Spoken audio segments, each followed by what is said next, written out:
Hughes' first book, Helen of Troy, Goddess Princess Whore, has been translated into 10 languages. Her second, The Hemlock Cup, Socrates, Athens, and the Search for the Good Life, was a New York Times bestseller and was shortlisted for the Writers Guild Award. She has written and presented numerous documentaries for BBC, Channel 4, Discovery, PBS, the History Channel, National Geographic, ITV, you name it. Her programs have now been seen by over 100 million worldwide.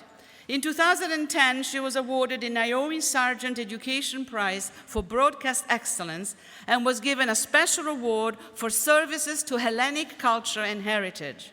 In 2011, she was chair of the Orange Prize for Fiction and was made an honorary fellow of the Historical Association and of Cardiff University. She was awarded the Norton Medlicott Award for Services to History in 2012.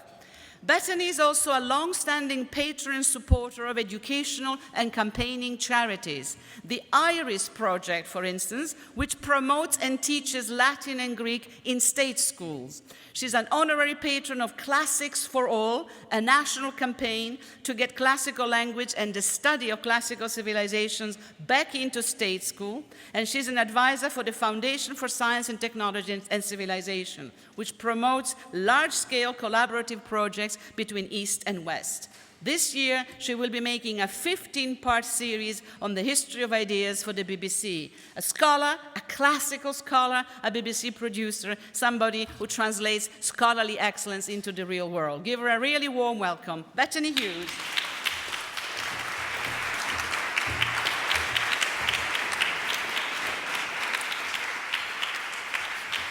Thank you so much, Rosie, and thank you, well done to you who've stayed on in the hall. That's very good. Rob said that people's sugar levels would be low at 2 o'clock and they'll be off the register now, so I'll try to keep you engaged. We always say it's a pleasure and a privilege to be invited to events like this, but I have to say I've just been here for the afternoon, and from what I've heard so far, it is genuinely a pleasure and a privilege to be here. It's been entirely fascinating. Particularly fascinating to me, I think, to hear some of the problems that were being discussed and aired, not least agnopolitics, what a great phrase.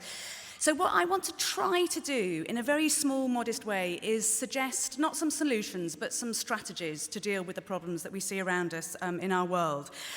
As Rosie said, I have, shall we describe it, a variegated career. I sort of divide my time as a Benedictine monk, or nun would, into 3 perfect sections. So I spend a third of my life working in academia, a third writing books, and a third making television, film, and radio documentaries. And I'm going to focus on that last group today. What links all of them, though, is a robust, and I dare to say even passionate, belief that I have in the value of public engagement. How we can use all the stuff that we as scholars do in beautiful halls like this as tools for change in the world. How we can get ideas out there and make our ideas work in the real world. So what I'm going to do today, I'm going to try to demystify a little the documentary making process for films, and also just open a discussion on how we can use this extraordinary democratic opportunity that we all now have to manipulate digital, social, and mass media to get good ideas out there. Because if you create films, you immortalize ideas, and you have the chance of disseminating them to as wide an audience as possible. As Rosie said, the films that I make are watched by, we know, over 100 million worldwide, and that's very daunting for me, but it just proves to me that people actually want to hear these ideas. People aren't stupid. People are clever. They want to be given the opportunity to engage. So what I'm going to do, and you'll be very pleased to hear, because you've all been here for hours today, this isn't going to be a kind of formal paper. It's going to be much more of a workshop. I'm going to do a bit of talking.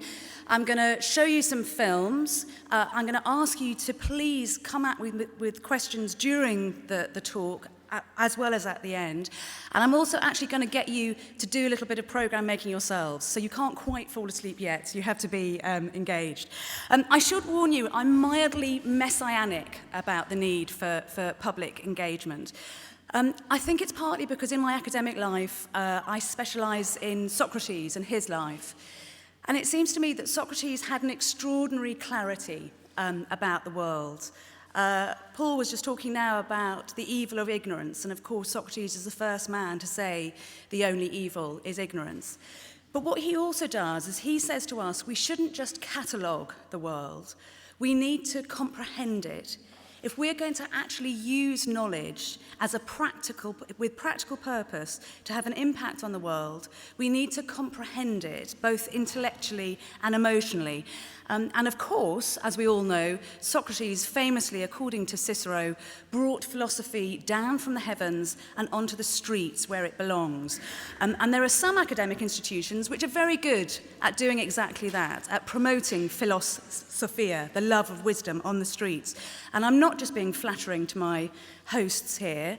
I think the Centre for Humanities does exactly that, and it takes its responsibility to have an outward public-facing face incredibly strongly, which is to be utterly applauded. But for a lot of us in the academic family, we could be doing more and we could be doing better. So what I'm just going to do is suggest ways that perhaps we can use the extraordinary treasure trove of knowledge that we have within academia so that it becomes a wealth for the world rather than just a hoard for the academy. How did I get to be doing this? How did I stop becoming a kind of normal, conventional academic, which is how I started out in life, and end up doing this strange thing of producing television programmes? I can tell you very specifically why this happened. I was always very interested in the need for engagement. I think probably personally because my parents both left school at 14, they had no education to speak of, and I just felt incredibly privileged to have access to the kind of scholarship that I did, and I wanted really to put a bit of it back. And in the 80s and the 90s, the really best way of doing that was through television programmes. So I thought, in a rather sort of simplistic way, okay, so I'm an academic, I love history, I love the ancient world, I think there should be more of this out there on television. So I managed to get myself a meeting with a BBC producer, got my kind of spiel ready, sat opposite him, did this whole number about the extraordinary wealth of narratives there are in the ancient world, about the value of being in two times at once, how, of course, we should never live in the past, but we are fools if we don't admit we live with it, all this kind of thing. Did this great kind of grand peroration, and then realised with horror that this was a meeting, and yet I was doing all of the talking, and all that was coming at me from across the desk was this chill wind of disapproval. So I sort of got to the end of my chat and waited, and the producer leaned forward to me and said, "Can I just tell you 3 things, my dear?" This was in the early 1990s. 1, nobody is interested in history anymore, which was an interestingly grand, sweeping statement, but actually was sort of true in the 1990s, because I don't know if you remember, there was this time when everybody seemed to think that the millennium had all the answers, that the past was redundant, and somehow there was going to be this strange, again, slightly sort of apocalyptic future post the year 2000 when technology would give us everything that we needed. So he was sort of, of the moment in saying that. 2, he said to me, nobody watches history programmes on television anymore. And he was totally behind the curve with that. Marina Warner's sitting in the audience, and you'll back me up. History programmes on television have become the new gardening, the new sex, the new rock and roll. You can't move for history programmes on television in the UK now, and in large parts of the US as well. And then 3, he said to me, the problem is, my dear, nobody wants to be lectured at by a woman.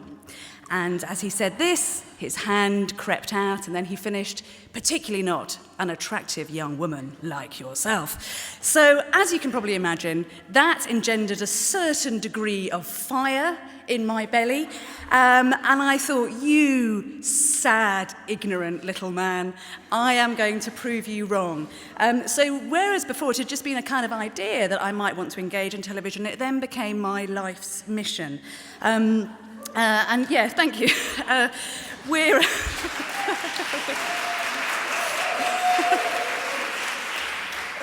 we're here celebrating the great anniversary of the Treaty of Utrecht, but I now have my own very small anniversary in that I've now been making television programmes for 25 years, and every year that passes I think of his face as I go ahead. So anyway, so I've always been, as you can tell, personally passionate about this work, but of course there is always this question: is it practically possible?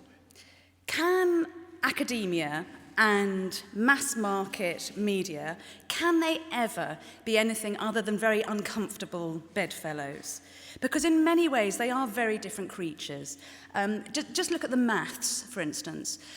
If you look at a book, a standard academic book, that will be anything, a standard academic book, anything between 140, 180,000 words, often more. In a 1 hour long documentary that purports to be, for example, the single discussion of Athens in the 5th century, so one 1 hour documentary, in that documentary you only have time for at maximum 4,500 words. So how do you do that? How do you collapse the story of a civilization and sophisticated, complex, nuanced arguments into 4,500 words? The other thing, of course, it's a very obvious thing to say, but television is incredibly greedy for images. Again, in any book that we might write, we'd think we were really lucky if our publishers gave us 16 pages of images. That's we're doing very well. But in a documentary program, the average shot lasts between 0.5 and 3 seconds. So every 3 seconds, you're having to find something slightly different for the camera to point at. And particularly in my field, which is the classical world, there's some ruins, but there's a lot of stuff that's disappeared, and we certainly don't have any living eyewitnesses to interview about what was going on. So there becomes this real difficulty of physically, what do you put on screen?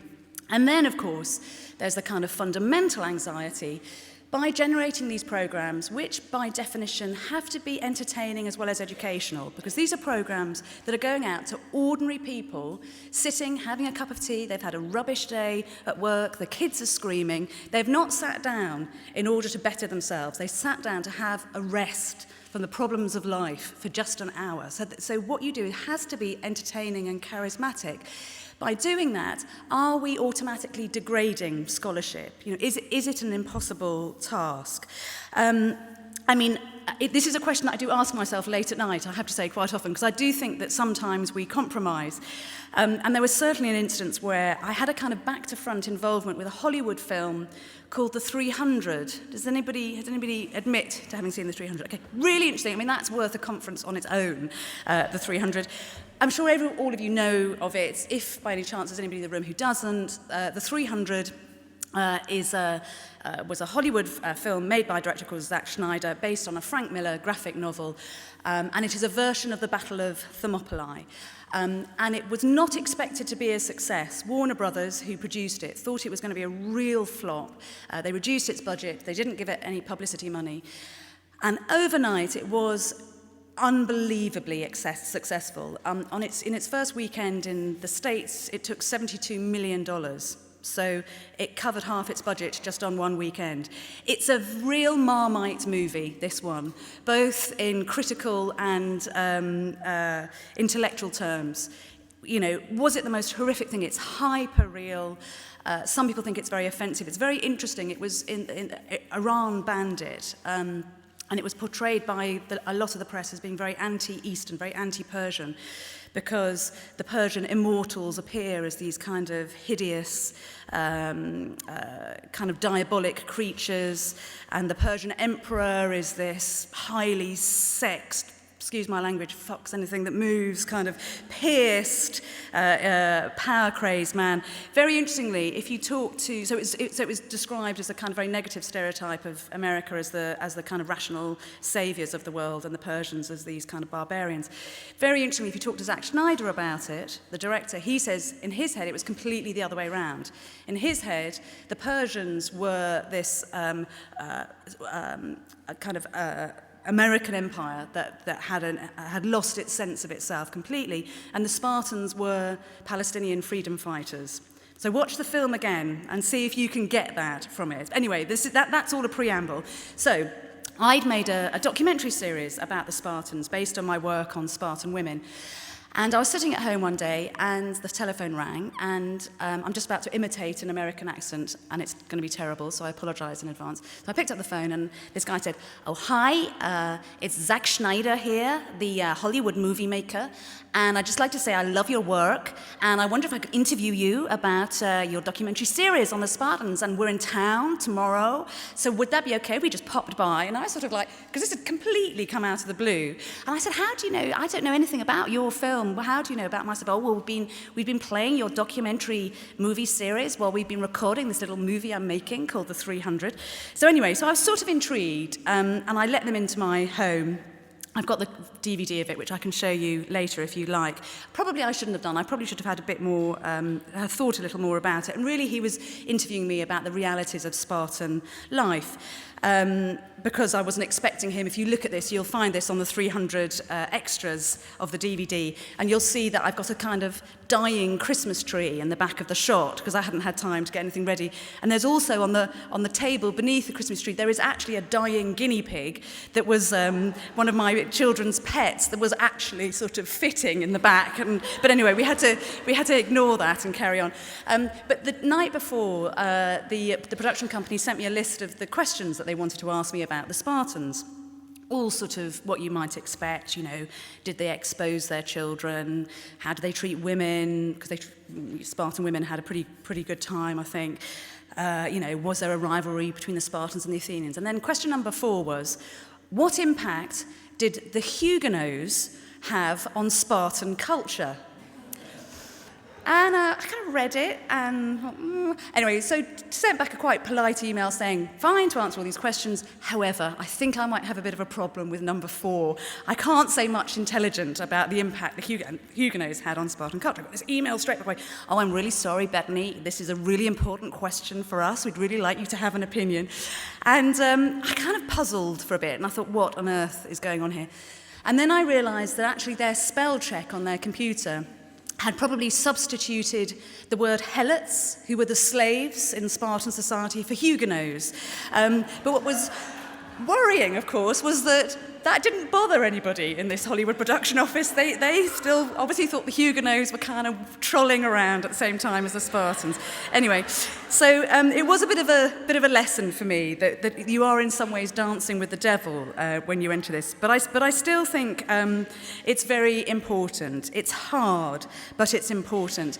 And what I'd like you to do tonight, I won't get you to do it now. I'll be nice. But what I'd like you to do tonight when you go home is just set yourself a little exercise. Think about whatever your passion in the world is, your academic speciality.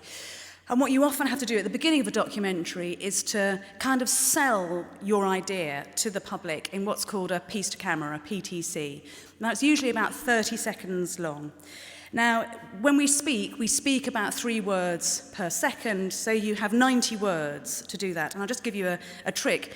What I'd like you to do is I'd like you to write your 30-second piece to camera about why your subject works. The trick is just write 3 words on 30 lines, and then you know very easily that you've got exactly the right amount.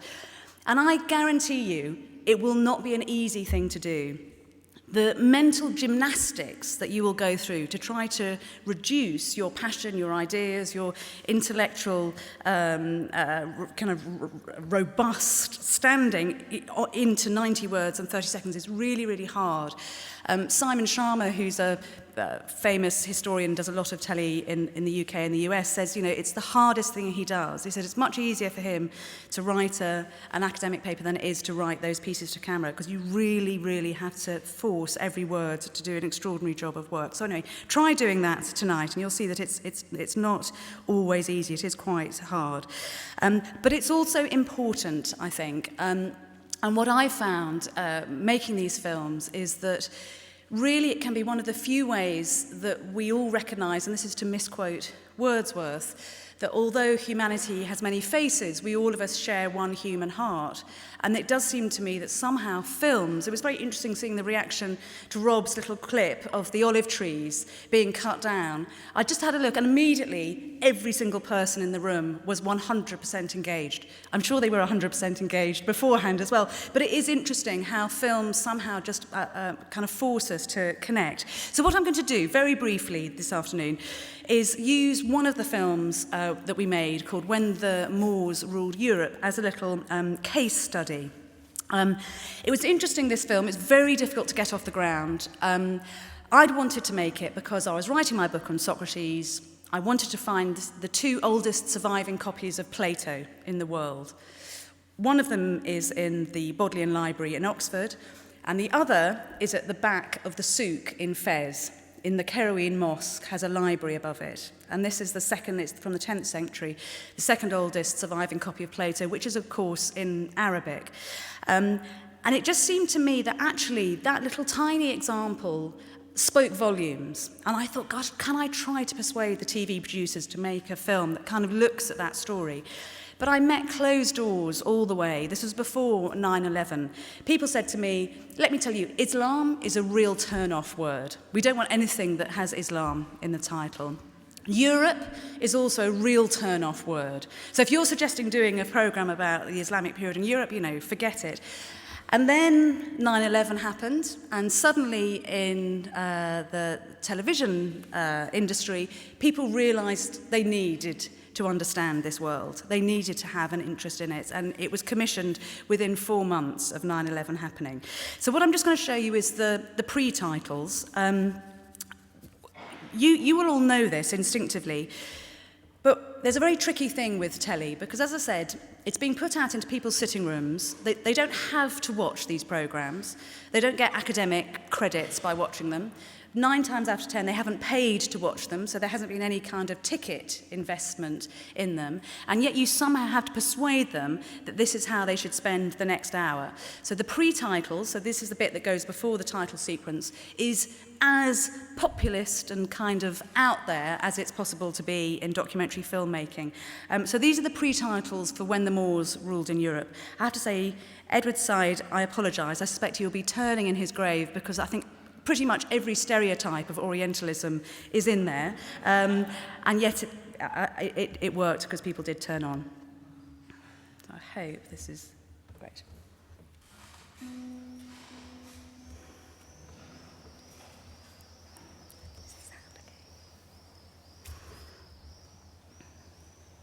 The year is 1492. Christopher Columbus is about to embark on his world-shattering voyage to the Americas.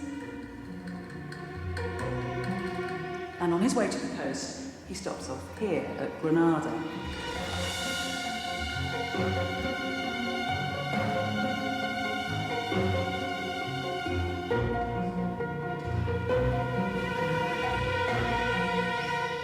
He's the honoured guest of a ceremony hosted by the King and Queen of Spain, Ferdinand and Isabella.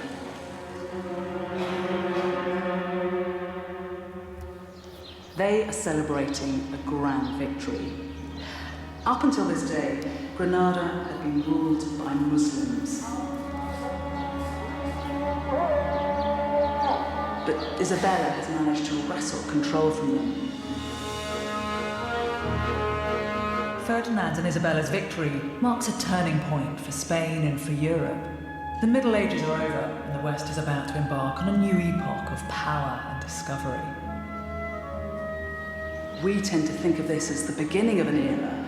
In fact, it's the climax of a forgotten chapter in European history. The rise and fall of Islam in the West.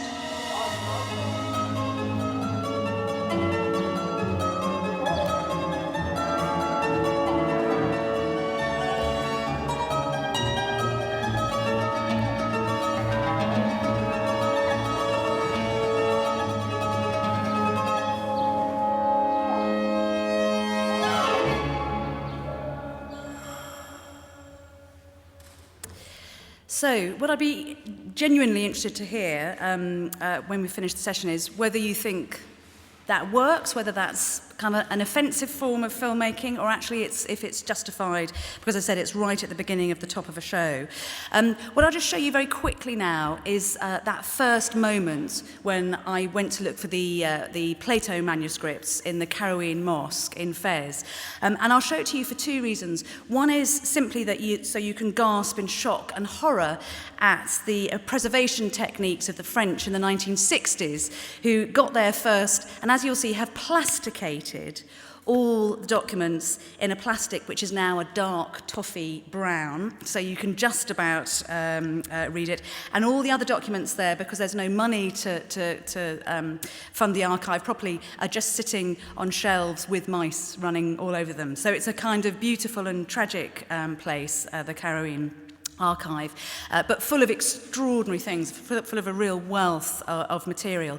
And again, this is something you have to do in television. You have to put your evidence in front of the audience. There's no point having abstract ideas. You have to show them on screen that you have backup for the assertions that you're making. And I also wanted to put it in that you can see this thing I was talking about, having a tiny number of words, and so you have to contract history, and you'll see that we then cover about 200 years of history in 3 sentences of voiceover at the end. So this is in the back of the Carouene Mosque in the archive.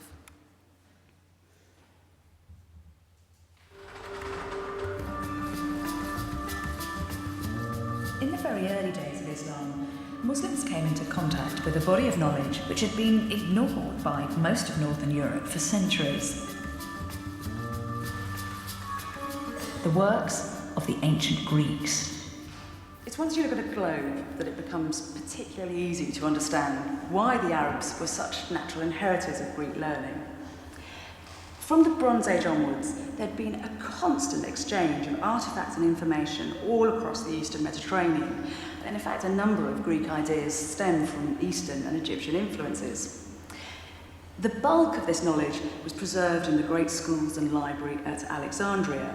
And then in 641 AD, the Arabs take over the city and at a stroke have direct access to this precious learning. Many of these texts found their way to Fez. This is an Arabic translation of Aristotle with an additional commentary by the Muslim scholar Averroes. The translation is done in Iraq, and then Averroes does this commentary in Al-Andalus. There's even an early Arabic translation of the Bible. So it's extraordinary, isn't it, that Arabic's the lingua franca. Everybody's writing in Arabic, even the Bible. And that ends the Gospel of Mark the Apostle. The contrast with Europe at this time could not have been greater. Here, ancient Greek texts and the rational investigation they contained were often feared as blasphemous. When the Prophet Muhammad was born, Christianity had already been battling with paganism for 600 years, trying to persuade believers to turn away from their old gods to the one new God. And because of that, Christians were often suspicious of Greek and Roman pagan texts.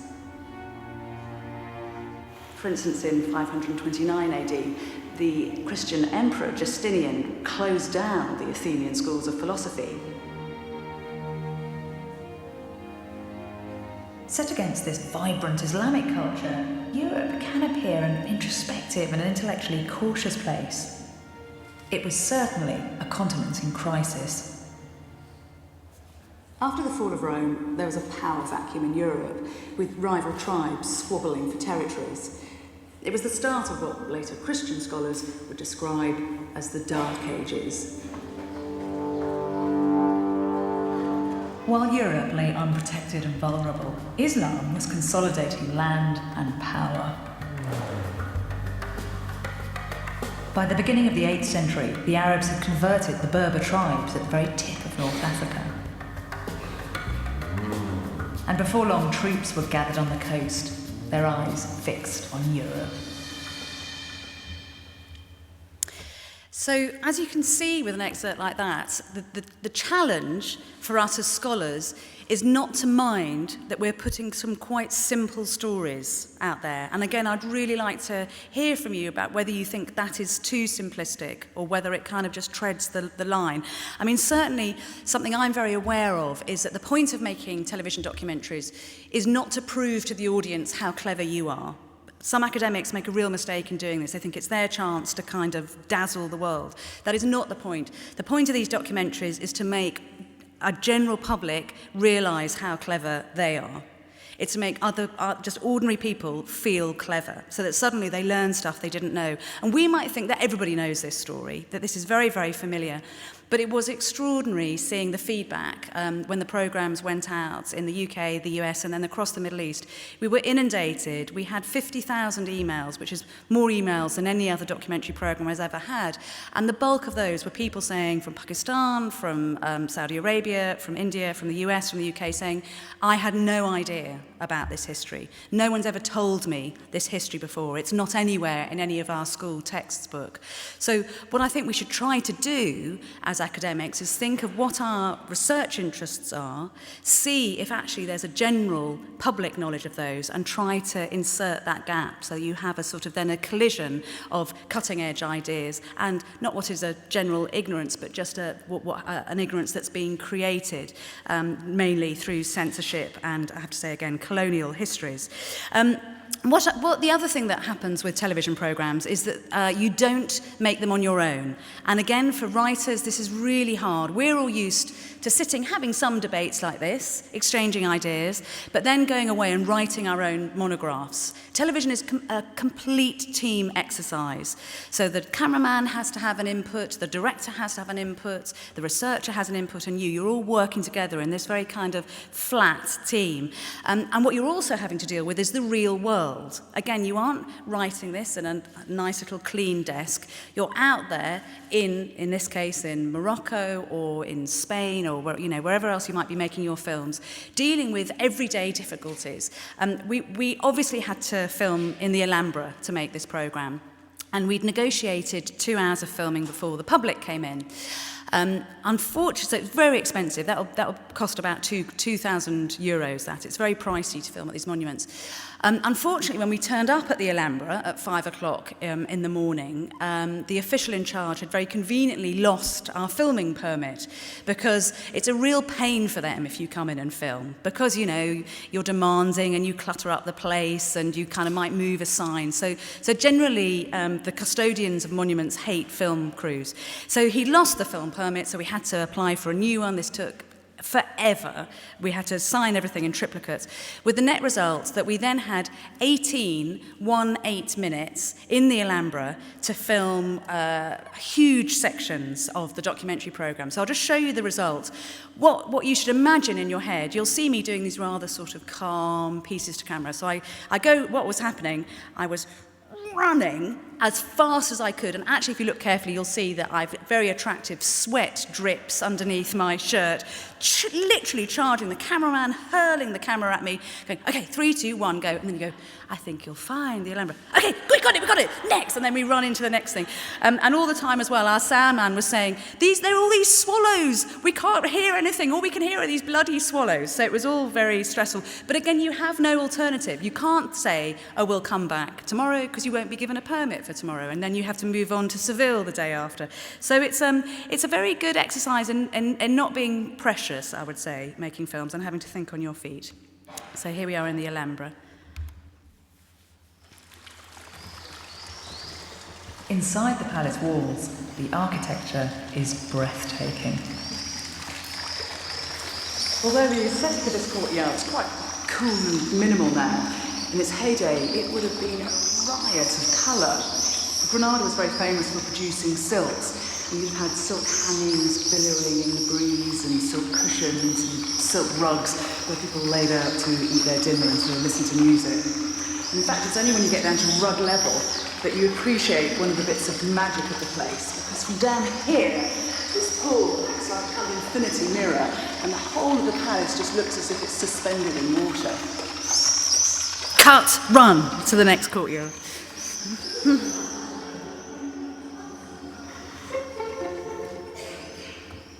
Every detail of the palace decoration seems to be part of a scheme. Row upon row of intricate geometric patterns are carved into the woodwork of the walls and windows. This is the throne room. It was the symbolic centre of the palace, and here the Sultan had a kind of psychological advantage over his subjects. Whereas he'd have stood here in an eerie silhouette, they'd have been blinded by the light that came streaming in through these brightly coloured stained glass windows.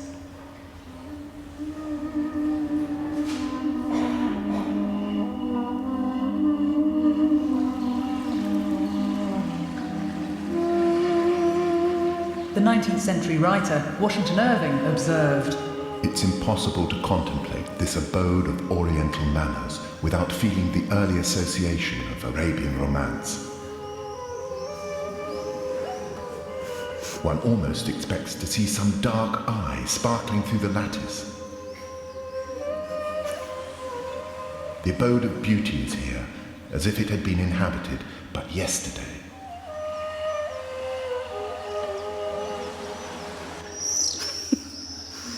But this is far more than just a beautiful building. There's a specific reason why it feels so harmonious. The men who built it had a knowledge of complex geometry which had originated in the ancient world. The first man to set down these mathematical principles was the Greek philosopher Pythagoras. Pythagoras saw numbers everywhere in the universe, but his brilliance was to understand the importance of the ratio between them. Professor Antonio Fernandez Puertas has spent his life studying the Alhambra. He's discovered that the whole of the building, from the ground plan to the wall decoration, is based around one single ratio. I think everything is so perfect because everything is under control of the proportion and very, very simple. You notice that there is something magic about these buildings. There is something marvelous in your surroundings. It's very, very simple. It's the relation between the ground and the elevations of the buildings. It's as simple as that.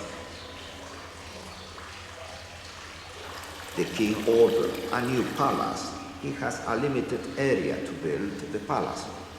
To west, east, and south, it was limited. Then he did something ingenious and beautiful.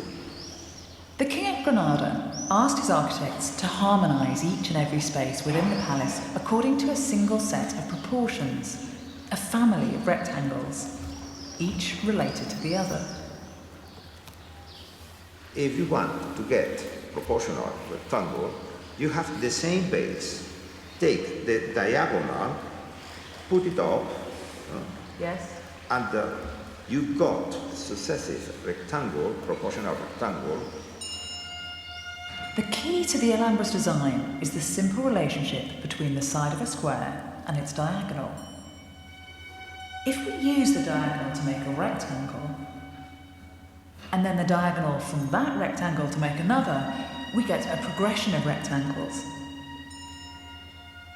The fourth rectangle is double the size of the first, and the diagonals in this sequence are in fact the square roots of 2, 3, 4, and 5. A magical sequence. And are they doing all this just with two set squares and a piece of string? Yes, That's very clever. yes. Every part of the intricate network of spaces, all the courtyards, the hallways, the placement of every column was designed using inspired variations of this proportional system. Proportion is also in the elevation. You have the kiosk. Here you build a square, and with the diagonal, you swing it up. Nothing violated this incredibly elaborate system. The Alhambra is a triumph of mathematics as much as it is of aesthetics. Mathematical ingenuity is the root of its beauty.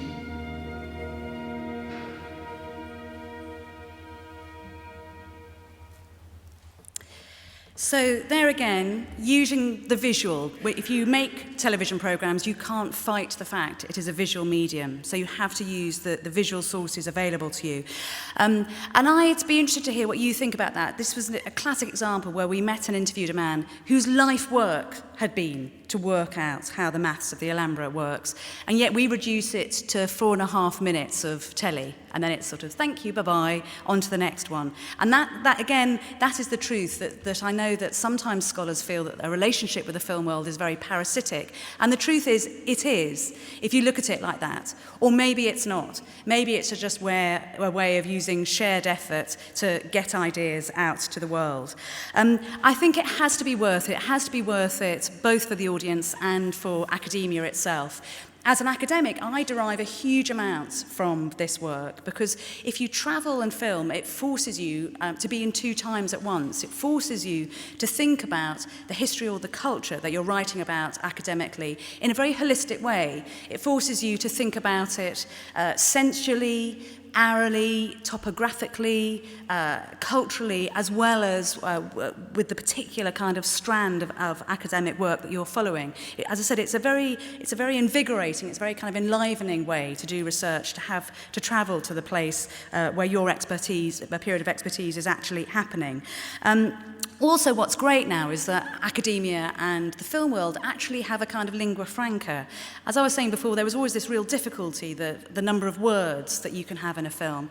But now that we share the use of so many kinds of technologies, so infrared imaging, MRI scanning, for instance, when you're making archaeology programs, there can be a genuinely beneficial, mutually beneficial relationship between the two, where telly, that has more money, can pay for very expensive bits of research that can then be used by the academy. And it has a knock-on. I mean, there's no doubt. What you have to remember with these kinds of programs, they are absolutely the beginning of the learning journey. You should never sell them as or pretend or think that they are some kind of tablet of stone where you're giving all the answers. They're absolutely just opening the chink of a door so that a member of the public can walk through. And then they will continue that learning journey. And we'll find, for instance, with the Spartans program that we made, Professor Paul Cartledge from Cambridge, who I collaborate with often, had just written a book about Thermopylae and the Spartans. And the week that the television programme went out, he sold 23,000 new copies of his book. And as he said, that shows that's 23,000 people who really hadn't been interested in the Spartans before, but were now interested in learning more. So it works for the academy. It definitely works for the audience. I'm just going to read you out just 2 of the kinds of emails that we got in response to the Moors programme going out. This is from Jamai Mohammed, who's originally from Pakistan, he says, and he's now studying in Montreal. When I see the extremists everywhere, your programmes are a refuge for me. They're the only refuge I have. I am a Muslim. This is from Nigel in Texas. I'm amazed that more folks in the Western world are so uninformed or blatantly wrongly informed. In the US, you don't hear anything about this in high school history and very little in college. I just want to say thank you and your team for this piece of work. Take care. Please, please keep on making these films. And then simply from Jamal, who's actually in Palestine, interestingly, please, thank you for making these films. Carry on making them. I am surrounded by walls and you are building bridges. So the audience believes in them. But I think there's a philosophical reason, or a kind of linguistic or a cultural reason why we should keep making them. I travelled out to Siberia when I was recording a particular programme, thank you, on the trail of an idea called Gosti. Have any of you ever heard of this notion Gosti before, which is a Proto-Indo-European word? G-H-O-S-T-I. If there are any classicists in the room, it eventually becomes xenia in Greece, in Greek culture. Xenia, you probably know, is this kind of guest-host friendship, this idea that you should welcome strangers into your house. And Gosti, in the Germanic root, becomes and then into English, becomes the words guest and host. So guest and host were originally one word idea, Gosti. Gosti is an extraordinary concept that we first see emerging about 6,000 years ago. So it's right at the moment where society, as we would know it, is starting to form, where people are breaking out of their little nomadic centres and are beginning to huddle together and communicate with one another. And Gosti, I think, is one of the most hopeful ideologies that I've ever come across. Because Gosti is the idea that when you're on those steps of the Siberian plain and you see somebody coming over the horizon, rather than automatically pick up your spears and your slingshots, what you automatically do is give them the benefit of the doubt and welcome them into your home. Because there's a chance that this will bring new lifeblood into your home. There's a chance that these people will bring new things. And there's a certainty that they will bring new ideas. It's a way of crossing borders and boundaries. And wouldn't it be fantastic if we could use the technology that's now available to us to allow factual filming to do exactly the same thing, to physically bring new ideas across the threshold. So it seems to me that it's an enterprise which is entirely worth supporting, but it needs our support as academics. We shouldn't ever look at film and media as the enemy. We need to think of them as an ally. And I'll just ask you to consider two things, and then I'd like to open it to the floor so that we can have a conversation. Just consider this.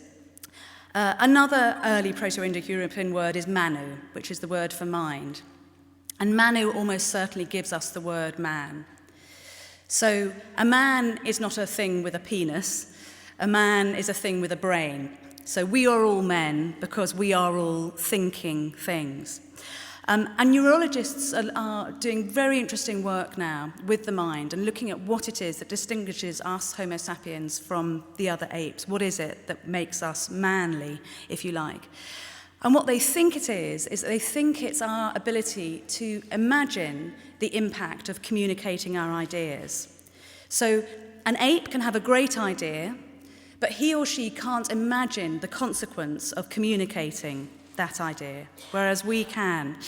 So my kind of plea to you, if you like, is to use your imaginations to put images and words and ideas out there in the televisual media to do a job of work. Because the Greek script and the acoustic script first inspired the common reader, and how brilliant would it be if the technology available to us now could facilitate the common thinker on this planet that we inhabit with the rest of mankind. It seems to me we need that now more than ever. I've asked you to go home tonight and write your little piece to camera. I'd also like you to do something tonight, is when you raise your first glass. I've been helpfully given a glass of water, but I hope tonight you'll raise it with something slightly stronger in it, perhaps, to one another, and to make this vow, which was the vow made by the Babylonians, we know, from Babylonian cuneiform scripts, when they met in a room like this together, men and women, to prove that they stood on common ground, to prove that they looked forward to thinking together to make the world a better place. They would say this to one another: Anashulmi u Balatu, which very loosely translated means to peace, to life, and to love. So I say, Anashulmi u Balatu, to peace, to life, to love, and to the power of the humanities. Thank you.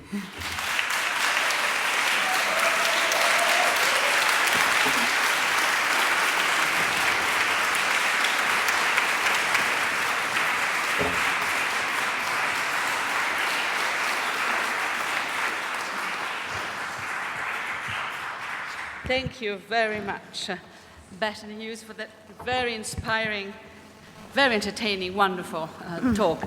Just for your information, apart from When the Moors Ruled in Europe, Bettany has also got another bestseller, which is called Divine Women, which is available on iTunes. But if you Google her, you will find all the rest. I will be chairing from here, clustering the questions, and trying not to be too restrictive. Floor is open. Thank you for that. We didn't need any sugar after the energy you brought. That was quite illuminating. I just couldn't help, and I hope you don't mind, I'm a blogger, among other things. And so I couldn't help but make this connection between what you do in the space you do it in and converting that to the social media framework. Because spend hours creating these stories similar, where I'm trying to encapsulate history that's been written in volumes into, this short narrative on Facebook. Is the space that I use, and WordPress. And I was amazed at how welcoming it was. People, I get so many similar emails saying, "Thank you, I didn't know about this." And I'm trying to share the hidden histories of the African diaspora, particularly here in the Netherlands. My friend and I started an organization, Black Heritage Tours. And so I was just wondering, you've inspired me to keep doing these stories. It takes, hours that people read, and sometimes they don't read, they just look at the pictures. But just curious, what would you recommend in terms of how to further engage people? Because what I'm finding is that there's never a shortage of stories to tell, but is how do you continue to tell the stories so that people will continue to engage with you? Indeed. And Do you want to go one-on-one? Yeah, maybe take 3 then. Yeah, I'll take 3. I don't know what the time Second is one actually. is here, and the mic goes over on the Yeah. podium. Thank you. Yeah, thank you. That was really inspiring. We're still taking I registrations. was Show your wondering, hands. you mentioned really briefly that the interest in this particular documentary spiked when 9/11 happened. Yeah. And considering that, I was wondering, how do you keep in mind the fact that because of these events that are happening now, these images that you're projecting might be taken differently by people watching? And especially, this is very ancient history, but if you consider more modern history, especially, it becomes more and more salient.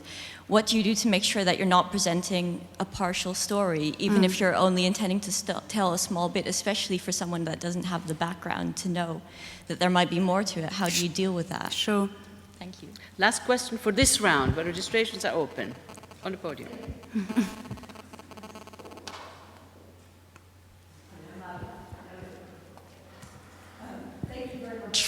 On many levels for what you presented. One thing I found surprising was you seem to be making a plea to academics to get more out there. I'm surprised because at least what I feel is that it's the other way around. It's the pressure in academia not to go out there. So the university I came from was McGill, where one of the pillars was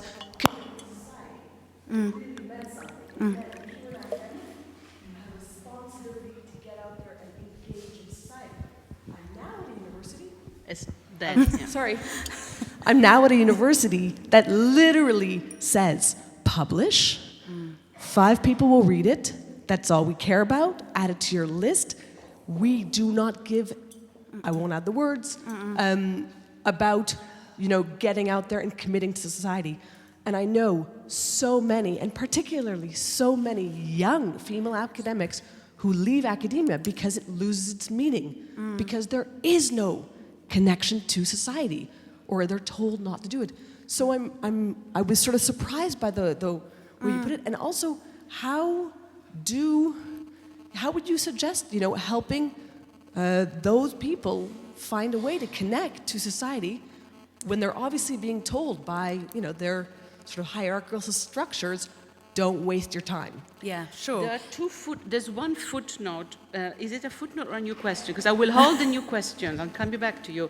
Elspeth, for a footnote. Any other people Yeah, want just to a register? footnote. I think we do have to place this in a context of very different international pressures. And certainly in Australia, many of my colleagues work very closely with filmmakers.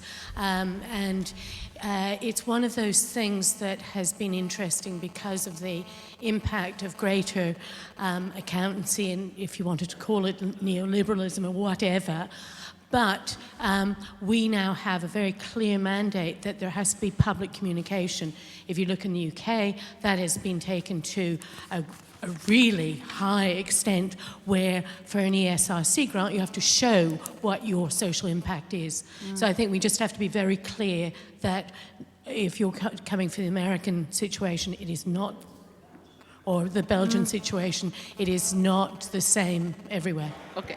Point taken, point taken. Yeah. Over to Bettany. Well, I would say, I mean, I know that in the UK, as you said, it's almost gone too far, and there are many academics tearing their hair out because they have to prove this social impact. And they said, look, surely the proof's in the pudding and the eating of it, but you have to kind of jump through hoops. But I think, my instinct is that's absolutely right. Whether these institutions are funded publicly or privately, that is the job of work that they have to do, that they have to spread knowledge. They have to actively open minds rather than close them. So it seems to me that is what they have to do. And if you're unfortunate enough to be in one of the places, and there are a number of these, again, I know around the world where that isn't the case, just take to the protest floor, campaign and complain. And I don't underestimate. I'm a woman, I was a single mother for years, I had no guaranteed income. I know it can be very hard to stick your head above the parapet, but you just have to do it, because we spend our lives thinking, and the world will benefit from that thought. And to answer those two questions together, actually, your point is very pertinent, because of course, just this is an example, this isn't the truth of the 700 years period of Islamic presence in Europe. Of course it's not. But the brilliant thing now is we have what the lady at the back is doing, is providing us with a digital forum where people can and will go on, A, to learn more, B, to dispute, to hold us up if there are either any errors or things that they think that we've just kind of left too much as lacuna. So actually, for the first time, there's a fantastically productive collaboration between the film world and the online world. And in a way, it's providing the footnotes that we're always missing from singular films. So I think the two of them can work hand in hand. But as you said, it's very strange how people want visuals. It's not strange. It's what we're programmed to do as a species. We love visuals. We particularly love the moving image. It's one of the ways that we want to enjoy narratives. I mean, as soon as we become human, we start to make things with our hands, and we make storybook versions of who we are. That's how we understand what it is to be human. So in a very tiny kind of downgraded way, I think that's what films are trying to do as well. But they are essential, as you were saying, that the issue with kind of more recent history. Eric Hobsbawm has this brilliant line that the problem is if we don't understand our history, we're destined to live in a kind of permanent present, which is a terrible place to be. So we might be seeing the truth of the moment in front of us delivered by news channels. And again, news channels, that's where the money is in telly. So that's why we need to do what we can to try to support the context and the backstory. Thank you. Brittany. Thank you very much. Maybe you've already sort of indicated the direction, the answer to my question might go in. I'm very interested in who is the public. Yes. Because a lot of our discussion is we've got to go out there and talk to the public. And you began by talking about somebody who didn't know the difference between the Helots and the Huguenots, which suggests a level of ignorance which is not the level of ignorance that we would have here. We're all ignorant about different things. Yes. And it struck me in your presentation particularly in the pre-titles, you gave a lot of information very fast, and the dates and the sort of the basic narrative was in your voice rather than in the visuals. Yes. Which left me wondering, would anybody who doesn't know the story be able to follow this? Yes. So that raises for me the question, how do you deal with the differentiation in your public, and how do you suppress the temptation, which certainly I would have as an academic, to give information overload, so to use the visuals to give at the back somewhere a timeline. Yes, yes. Because I was asking, where's the timeline? Yeah, sure. So how do you deal with this issue of dealing with a differentiated public? Yes. And is it in that in convergence between different media, or have you developed strategies for dealing with this in other ways? Yeah, very. Oh, yeah. Sorry. Go on if you prefer. Yeah, I think so, because there's sort of three points in there.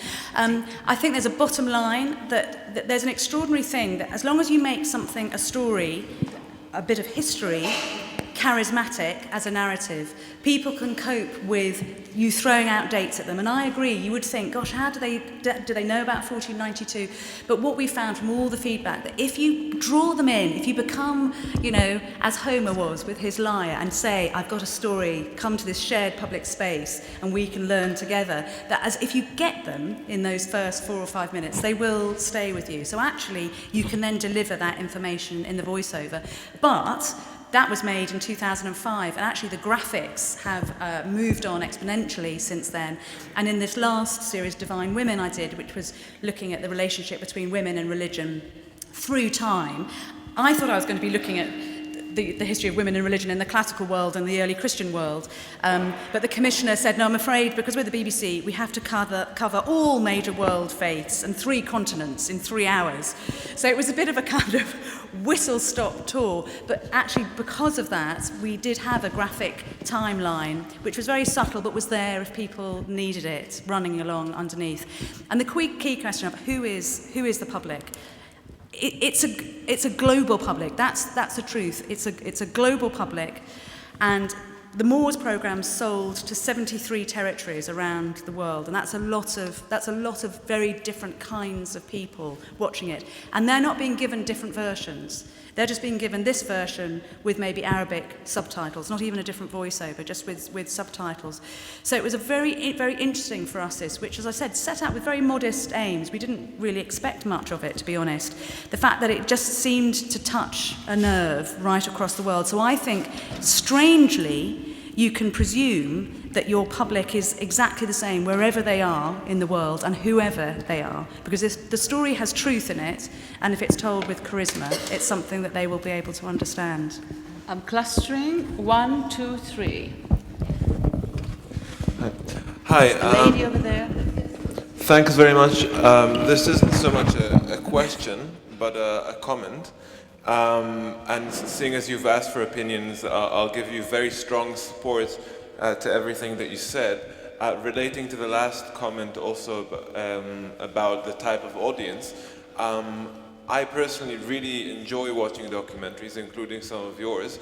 And what I particularly like about the BBC format of documentary making is that it assumes the audience level to be somewhat higher in some kind of vague sense, rather than aiming for the lowest common denominator in the type of entertainment type of documentary making of maybe the Discovery Channel of little did they know what was going to come next. There is a race against time is what exactly. They use a lot. So there is a sense that there is a pursuit of knowledge and some kind of development, intellectual development, and I think something that works very well in the documentary format is that you can always make more. So although you can only fit in less words, and kind of being careful of the mic, you can always make more more in a series. So if you look at Adam Curtis or anything like that. Be succinct. Yeah. Please.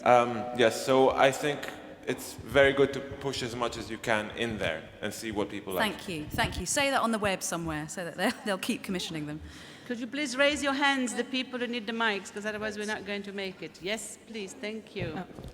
Hello, thank you very much. I really enjoyed that. My name is Lucy Vanderwiel, and I really understand you straddling those two worlds, because I just finished the London Film School and now doing my PhD analysing documentaries, among other things. So I was kind of wondering, you told us about your first difficult experience pitching your idea. What did you do after that, and how did you get started doing this? Thank you. Right next to you, the gentleman, one of our students, welcome. Yeah, I am Mohammed Nimr from Palestine, but now I live in London. So I am very close from the area where you are doing your films now. And actually everyone in my house loves you very much. Okay, good. Except me. And this is for 2 reasons. The first reason is my wife is going to kill me if she knows that. And the more important reason, because you didn't produce enough, according to my evaluation, from this type of documentaries. So my question, because I see the tone here, okay, while you are speaking with passion and really charismatic, and anyone can say, well, this filmmaker is a pro-Islam, is someone who is very much passionate to show Islam. I would like to ask you if you have received any letters against these programs or not, and how you cope with that. Yeah, okay. Yeah, thank you very much. Thank you. 2 more, and then I'm closing. we're out of time, folks. First of all, I'd like to thank you for this wonderful, well, let's call it a plea. I really enjoyed it, but you kept telling that one of the keys to your success and one of the keys to bridge the gap between the academic world and the normal people is charisma. Now, I'm a psychologist, and I've done a lot of reading and a lot of research for charisma in a lot of ways, but I still can't really grasp the concept of what charisma now really is. Could you please explain me what it is for you? Okay. Last question. I think, are you standing by? Thank you. Poor Bettany, try. I know. You're free to. I think I've got three of them in my head. Yeah. Yes, last one. Hi. I'm not going to talk about the tension between academia and filmmaking because I'm really pro democratizing knowledge as much as possible, and I really appreciate your concern over there. But when I engage with what I saw in a textual level, at least, it reminded me of Talal Esad writes about in this article called Can Europe Represent Islam? He writes about this idea of carrier civilization in which from ancient Greek on, Islam becomes just the carrier civilization where it doesn't improve or add something to it, but just carries it until Europe gains it back, as if there's a linear development from ancient Greek to Europe. Yeah. So in that sense, what I saw was a bit of the same kind of tone, and I felt like it was, you also acknowledged it maybe at the beginning, but it was Orientalist. Yeah. Just to make clear, you're basing your remark on the extracts that you've seen. You have not watched the whole documentary, correct? Yeah, sure. Okay, I just said this is where I engage. Time's up. Yeah. Bettany, all the mics back to the floor, please. Okay. So I would just answer the last one first, and I'm delighted to tell you, fear not, in one of the extracts that you didn't see, we make exactly that point. Because we basically say there is no culture in the world that is so big-hearted that it would sit there for 200 years translating things simply for the benefit of another culture and civilization to come in the future. That wouldn't happen. So we say exactly that actually that Islamic scholars were engaging very deeply with these texts. They were adding to them, blah, blah. So we do have a whole a sequence on that. Charisma is a very interesting question. I'm a Greek scholar, so I'm talking about charisma in the Greek sense, as in charis, and I understand charis to be a grace which ignites a desire.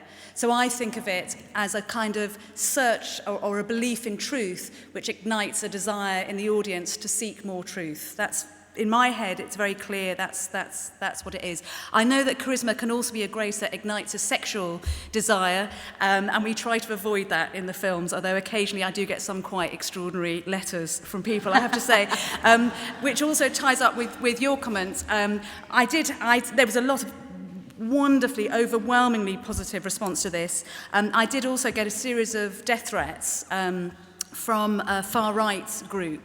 I think because I'd made a programme about the Spartans, they sort of thought I was a bit of a neo-Nazi, and then I came up and did something about Muslims, and they were very confused. So I had these death threats, which I didn't take seriously at all, and I had on my to-do list, I had get the girls ballet tights, get antibiotics for that guinea pig I mentioned earlier, buy apples, tell police about death threats. So I really didn't take it seriously, but then when I did ring the police, they said, actually, we're going to put plainclothes policemen outside your house because this is a nasty bunch. So that is the issue. You do put yourself out there I think because you're a face in people's homes, they feel as though they know you and they can engage with you on a very personal, emotional level, for good and for bad. And in answer to the question of how did I do it, despite those doors being slammed very firmly in my face, I'd say really I just stalked a series of television producers. I found out who was making what I thought were interesting programmes. So I looked at the credits on the end. I wrote to them once, twice, 3, 4, 5, 6 times probably. Sometimes with proposals, sometimes with just letters. And it took about 10 years for me to get to make the kinds of programmes that I wanted to make. And the first series, as I said, was this series about the Spartans. And interestingly, the commissioner said, he showed me on his desk, he said, look, I've got a pile this high of people who want to make documentaries about the Spartans. And you're the first person who's mentioned the influence of Spartan mothers on their children, and then the lives of those mothers beyond. What was it like for Spartan women to live in a city-state where all the men were off in a warrior camp? Which is, to be honest, quite an obvious and basic thing. But again, it just tells you that look for your USP that you can add to the project, and that will be the thing that will make it stand out from the crowd. And was there one more question, or is that? I think that's. No, that's. I think that's it. Yeah. Before I ask you to thank this extraordinary woman and close the sessions, I think that one of the affirmative messages with which I would like to close this momentous day is that the humanities really have a very brilliant future. And if you didn't know this extraordinary woman before, remember, you first heard her in Utrecht. Ladies and gentlemen, Bettany Hughes! Thank you. Thank you, Rosie.